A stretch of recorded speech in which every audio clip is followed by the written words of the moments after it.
Up next, we have two wonderful speakers coming up. They are Mark Fisk, who is a partner at IBM Digital for Global Business Services. He is focused on public service industry, and Mr. Fisk is a leader of IBM's Public Service Blockchain Initiative. Along with him, we also have Marcel Jemio, who is the Chief Data Architect at the U.S. Office of Personnel Management.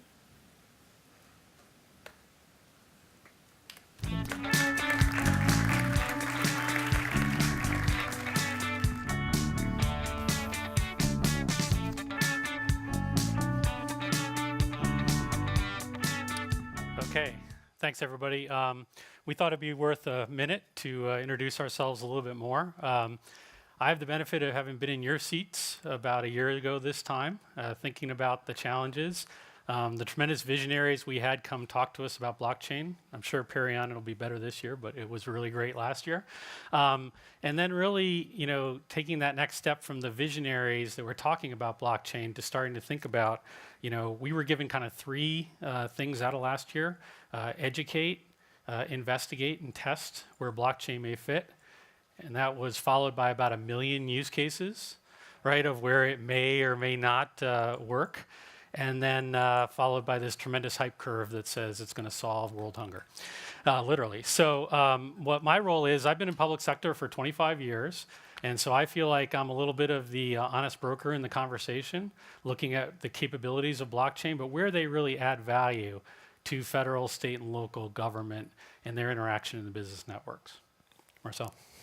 Good afternoon, everybody. My name is Marcel Jemio. It feels really good to be here with you. I work for the federal government. When I began my career, I never wanted to work for the federal government. True, you can ask my entire network of friends. If they could see me now, they would be in complete disbelief. But I tell you what, this working now at OPM, the Chief Data Architect, is the best job I have ever had. And interesting story, on my way over here, I took the Uber pool. I don't know if you guys ever tried Uber pool. And someone got in the car and we were talking. And she said that she wanted to work for the federal government. How many people, and she was a freshman at GW, how many kids, how many students, how many future employees do I ever, I don't. And I thought that it was a sign, right? It's a sign that the federal government is enabling, I think, new things. And in this talk, what you'll hear is how we have a mission at OPM, and we're really exploring some new things to see if it can help us solve our mission. And if you think about, that's what federal government is. And well, I'll talk a little bit about my experience in a little bit, but I just wanted to share that with you all, and it's a pleasure to be here. Absolutely, thanks. So let's fast forward to 2018 now, so a little retrospective, right? I've had about 1,000 conversations on blockchain, and in those conversations, right, a lot of those conversations have been education, but a lot of those conversations have also been, this is not really the right place for blockchain. There's more traditional, solutions and capabilities to address some of those problems. So where I think we have is, I think we finally moved past that hype curve, at least in the conversations I'm having, to really looking at where we can look at trust, transparency, accountability, and value, right, for those government entities and those business networks. So that's really been great. But there's two things I wanted to leave you with, and then we'll talk about the specific project we're here to talk about today. One is, I think blockchain in a lot of cases is going to be an enabler of solving the problem, but not necessarily solving the problem just with blockchain. Okay, I'm seeing that more and more, right? And so therefore, the blockchain may be under the covers. You may never know that there's a blockchain in place, right? But it's providing some of that enabling capability. The second thing is, and this was a little surprising to me, there's a lot of places I've seen where government can be the sponsor or the facilitator of that business network, bringing those groups together to add value. And so what we're going to talk about today is one of those projects that really exemplifies those characteristics. And that's the Employee Digital Record project. So as a little bit of background, and then Marcel is going to give his vision on this, is think about the federal employee, all right, the 2 million active and 7 million retirees that are in the federal HR system. They have their agencies, they have payroll providers, they have healthcare providers, they have OPM, right? And in this business network, right, there are challenges around how that HR function is handled. And so what I wanted to start with, Marcel, is maybe just your vision behind the employee digital record as a new way of addressing this challenge. Yeah, great. Thanks, Mark. So let me give some context back to what the EDR, the Employee Digital Record, is. I began my career in data, and I was thinking about this too, getting ready for this talk. I've held just about every data job there is in the entire field. I've entered data, processed data, I've been a DBA, I've done it all. And in my current role as a chief data architect, it's been a very strange position to be in because my management tells me to dream. Right? How many opportunities have you ever had where your management wants you to dream big? Right? So my management wants me to dream big. And when I started understanding what the employee digital record was all about, I started putting things together in my head. And the way I rationalized it was, this is really coming up with a common language for us to understand all of the intricacies that each of us have. Everybody here who has a career has tons of data that supports that career. Federal government is no different. We have employees, hard-working employees that work really hard, and we want to capture all of the training, capture all of the sick leave, capture all that in a common language.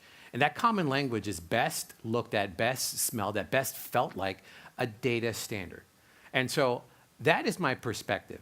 And I think this is the reason why our effort into this project is probably a little different than most other projects. I learned early on in my career that data is the prized thing. In fact, I think that organizations only exist for two reasons: for people and for data. Systems that come and go, whatever. You don't modernize. You modernize systems, but you don't modernize data because that's the durability thing, right? That's the thing that lasts. And in my field, and I would also say, since you're here, in your field, data is the key. It is the key thing. And to make any blockchain network work, you need to have that common language, that data standard. So how we began the EDR effort was, let's look at the data. Let's look at it from all these different use cases. Let's look at it from beginning to end, from hire to retire and beyond. And let's start making sense of it. Can we come up with a data standard? And with this, I relied on experience from last year. I was the product owner for Data Act. I don't know if you guys are familiar with Data Act, but Data Act was humongous. And their heroic effort to standardize data for the federal spending space. Now, federal spending in Treasury is about this big. And Treasury itself is very big. And the whole financial management space is very big. What I'm talking about here for EDR and developing the standard for the human capital space in federal government isn't this big. It is the entire enchilada. And if you think about this, every agency, every provider that integrates with the federal government, and every potential commercial provider, insurance companies, for example, they'll adopt this standard. And I think what's also very different from our approach is, this is a lesson learned from Data Act, was building a standard that can be used by industry. The world doesn't need another federal government standard, right? We've got too many of those. This is about developing a standard that can be understood, implemented, adopted, and adapted by both federal government and industry coming together. So this effort brings these two seemingly non-interactive forces into play. And the reason why we did that is because the data is coming from different areas. So why not take advantage of that? And then one more thing about this is, as we get the data standards together, and you think about that continuous exchange that's going to happen in any network, that becomes the accelerant for doing amazing things. Right? This is where my management says, Marcel, dream big. Think about the whole problem. Don't think about part of the problem. Right? And this means engaging with people, communicating, and seeing where and I'm new to the human capital space. I didn't understand the space before I got here. I'm a year into OPM, and it's been just a tremendous, wonderful working experience. And also, too, people, every organization has got culture. And I think OPM is not unlike any other federal agency. We care deeply about our mission. Our mission is to serve. And our mission is to serve a world-class workforce. And what I remind my teams, what I remind my management, world-class means world-class, right? It doesn't mean settling. It means finding the best way, reaching out to people. And if you guys knew me, I'm like the type of person that will pick up the phone and call people. I want to communicate. I want people to know our vision. I can attest to that. Yeah. And I think the other thing too, and I found this interesting too, because we're in a college, we're in Georgetown University. How many students are here, just by show of hands? Or okay, okay, back there, one. One student. I see 5. A couple of students. Here's the thing. When I was at OPM, even before, I've been blessed in my career. I gave a data standardization talk in Europe and in South America, and I've done the speaking circuit. I get it, I like it, but the best talk I ever gave was to a bunch of high school kids from Dunbar that OPM has this magnificent program. I encourage every organization that's represented here to adopt this kind of program, get in front of these kids, and explain to them. If you can't explain to them your job and what you're doing, you will be replaced. Seriously, because these kids are smart, they're savvy, and they've got a penchant for success. And I challenge them. Actually, forget that. They challenged me. I want to be better. I want to give them something that resonates with them. Right, we're talking about Generation Z. Generation Z is all digital. Right, we can't stop thinking about that kind of future and enabling that kind of mindset. And at OPM, we care about that. We're thinking about that. This program is indicative of the kind of leadership that exists at OPM. And I encourage everyone to adopt that kind of thinking. Back to point, Mark, sorry about going off on this, but EDR is essentially digitizing that human capital data exchange so that we can make decisions on the workforce of the United States federal government in a much better way. Industry's been doing it. In fact, the freelance economy is all about being more agile. We think the government has a good chance of being that kind of agile too. Yeah. So it is a blockchain conference, so we need to talk about blockchain a little bit. So what capabilities in blockchain, when you first heard about it, did you think fit and help provide the value to that mission that you just described to us? So let's talk about that. Okay, vision. I believe, probably like you, since you're at this conference, that there are more unknowns than there are knowns, right? Because if you did, you wouldn't be here, right? There are known knowns, it's very small, known unknowns, maybe a little bit bigger, but then there's this ocean full of unknown unknowns. And I think in order for any organization to adapt and to operate in that kind of environment, you need to have access to data. I believe it. I ooze that in every sense of my, you can ask my kids. You can ask my kids that. The thing about it is, when I see blockchain, I see the ability to share information quickly. And it's that speed of delivery. In fact, how I position this with my leadership is, regardless of the technology, right? Because at the end of the day, if we're not solving a business problem, if we're not focused on the mission, then we're not doing ourselves a disservice. But what I do know from my management is that we do prize speed, right? When the administration asks for the tally of the American workforce, U.S. government workforce, when they ask for where are we lacking in data scientists, where are we lacking in cybersecurity type of fields, we should be able to respond in a way that reflects the need. And one of the things that really got to me about blockchain was the potential for that. And I think from not just human capital space, but if I put my hat on from Data Act, from the federal spending space, why do I have to wait an entire quarter to true up my numbers? Right? That doesn't make sense to me. Right? Maybe it did at some point in time, but there's got to be a way for us to think differently. And this is why my management cares very deeply about dreaming big. What are the total suite of solutions that are out there? Blockchain plays a part. Mark mentioned using other technologies. Sure, bots. Yeah, bring it on. Data lake. Sure, bring it on. Let's think about all these things and come up with a really good solution. And it's not just about listening to everybody and nodding your head. No, it's about saying no. It's about saying no. That technology does not work. That doesn't meet our needs. It's about really understanding that. Okay.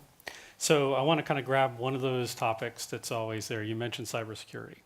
And I think you and I have had a number of discussions about things where when you start to think about blockchain in a real enterprise, you start to think about real practical challenges, right? Beyond the proof of concept, right? How's it going to scale? How's it going to be secure?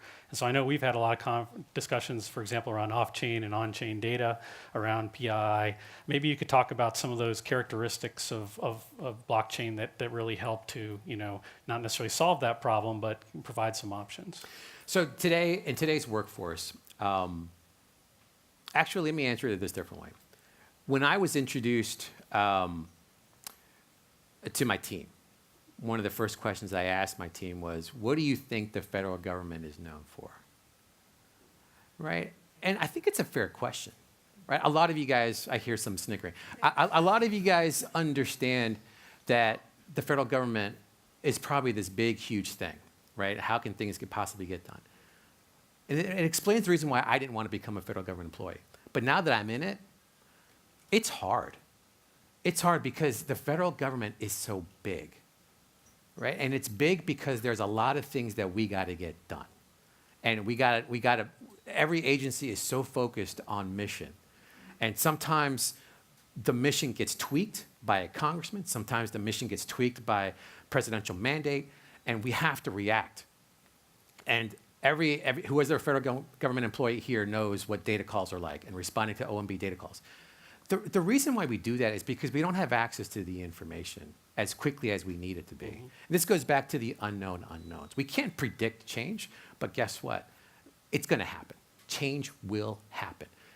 My career, and I think my experience, and I would say this to my management, I'd say this to any management team, that the more equipped you are to be agile, to adapt to the growing demands on information, on analysis, on synthesis, and then crystallizing that information into something useful, and to take action on that, to me, that is always going to be about the data.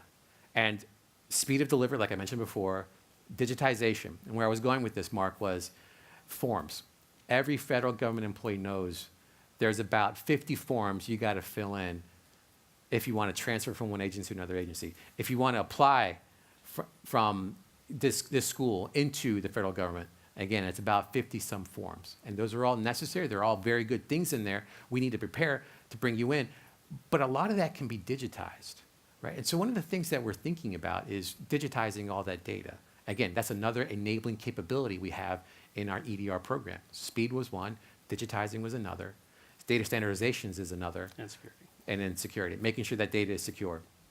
Yeah, does that help? Yeah, so I think, kind of two plugs here. One plug is, obviously, I'm not going to get up here and not say that Hyperledger Fabric's a great possibility for this use case, but I'm happy for folks to debate that with me. But that permission blockchain with some of those attributes of security and consensus and the ability to execute smart contracts and the ability to securely implement that ledger in a FedRAMP High environment, right? Yeah, so let me translate that over to like the business needs, because everything Mark said needs to have a business equivalent. Mm-hmm. And I think if you're trying to get a blockchain prototype or proof of concept working in your organization, I think, and again, if you're buying into this concept of data being really essential, critical to your organization, then you'll also understand the need for data quality. You also understand the need for the data durability, that realizing that data is going to change, that data has a shelf life, right? The longer data takes, the less valuable it becomes. And so this is something that kind of thinking might not be new to government. It's just that we're trying to enable that. And as I mentioned before, the business of government is big. We can argue over how big it is or whatever, but the most important thing is that we need to do something with the data. Absolutely. And this story, what I'm trying to convey to everybody in 15 minutes, there needs to be more conversation. I hope that you got a sense of how serious OPM is about using data, about thinking through and changing our mindset and seeing the future through a different lens. And I would also say that OPM isn't alone, right? There are other meaningful federal agencies also thinking about this in the same way. Yeah, and if I could just take the last minute, we are one of the few federal, but I'm awesome that we're first, But I wanted to just kind of shout out some of the people. The GSA Schedule 70 Fast Track with Jose Arrieta, Michelle White, Ken Nakasone now taking that over. Craig and Angela are going to be talking about treasuring USPS, I believe, tomorrow in a breakout session. The Congressional Blockchain Caucus, which you'll hear from later today. The GSA Emerging Technology Group, Justin Herman. And then I saw a bunch of my ACT buddies in here. I saw combination Sherry, Jeff, Sandy, right? A bunch of people that are really contributing to this combination of industry and government working together, right, to really look at blockchain. So it's not just one project, it's not just one platform, it's not just one idea, right? But there's really that, momentum that we're now getting in government in 2018. So I'll be here the next 2 days to talk about it. But Marcel, thanks for the time today, Thanks a lot, and I Mark. appreciate it. This was fun. Thank you very much. You bet. Yeah.